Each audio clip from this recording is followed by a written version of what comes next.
Now to the other side, caught in the crossfire is Windsor, Ontario, where a different bridge called the Ambassador Bridge already connects the two cities. It's the busiest border crossing in North America.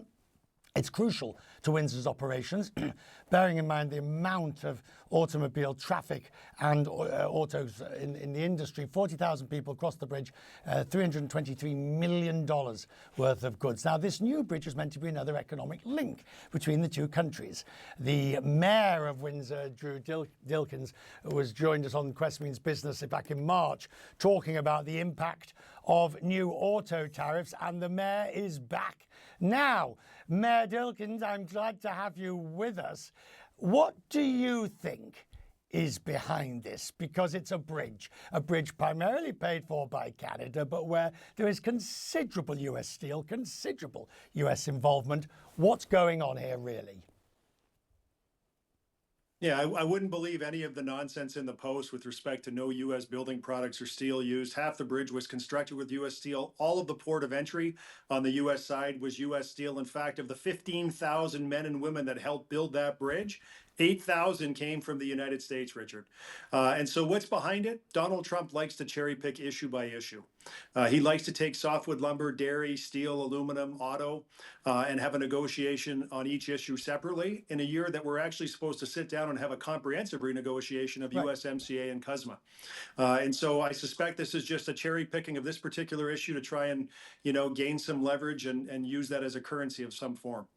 If we look at the history of these disputes with the president, we know they get sorted out, and something's given, something's not, and the only thing that really seems to rise is one's blood pressure as you have to deal with it. But what it does prove is that you can't really do anything with the United States without worrying about it going off the rails. Pardon the pun, since it's a bridge, but you know what I mean. Yeah, and it's unfortunate because this is the type of generational infrastructure investment, $5 billion to build this bridge in the ports of entry. In any normal world, you would have a US president and a Canadian prime minister come to the bridge, cut the ribbon, shake hands in the middle and celebrate this binational relationship that we have. Unfortunately, Donald Trump has waged a trade war with every country around the world, including his largest trading partner here in Canada. And really, Richard, not opening this bridge and delaying the opening of the bridge, yeah, it's a disservice to Canadians for sure. But actually, the folks who live in Michigan, Ohio, Indiana, Kentucky, whose livelihoods rely on smooth and efficient trade with Canada, are going to be equally disserved by this move. So let's just talk about, since we have you, Mayor, let's just talk about the current state of play between Windsor and Detroit, particularly vis-a-vis the automobile industry. Clearly, USMCA means that it's sort of unaffected, but the reality is that it is affected because we know that USMCA may not survive and there are already holes being picked in it. So how worried are you?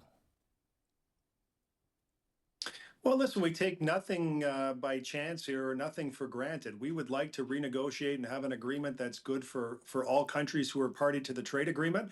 Clearly on the auto front, in Windsor and Detroit, Detroit being the Motor City, Windsor being the auto capital of Canada, we have built up supply chains over the course of decades here that are seamless, that are friction-free. This bridge is going to be the bridge with the best technology for border crossings between our two countries.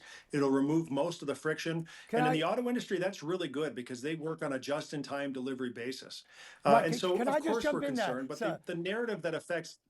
Because I just wanted to get a feel, sorry to interrupt you, but I just want to take on that point that you've just said about those supply chains that have been put in place. Are those supply chains still existing? Are they robust, or are they starting to fray as a result of these tensions? No, I still think they're robust. I think folks in the business world may be hedging their bets a little bit, trying to see what they can do if the situation, falls off the rails. But they can't pivot as quickly as I think the president thinks they may be able to pivot to move supply chains to serve the industry. And if they can, it's going to cost more, Richard. It's going to cost more, which means people are going to pay more for the price of every vehicle that they buy. And so we've got to be really cognizant of the fact that the trade agreements that we have worked on for decades and decades serve to keep costs low and allow business to operate efficiently. How much animus is there now in Windsor, not against individuals in Detroit or in Michigan, but against the United States government, against the US?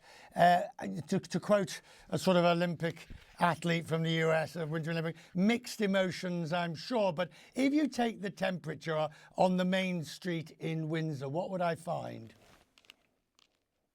You would find a lot of folks who are staying home, not going across the border to spend their money because they don't want to support the US economy at a time where they feel the president is attacking our country.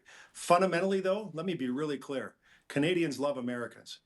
We see what's going on here. We're not fools. We see what's going on. We understand the lay of the land, and that Donald Trump throws out tweets and lights little fires everywhere. So we have no animus against Americans as a whole. We love you guys.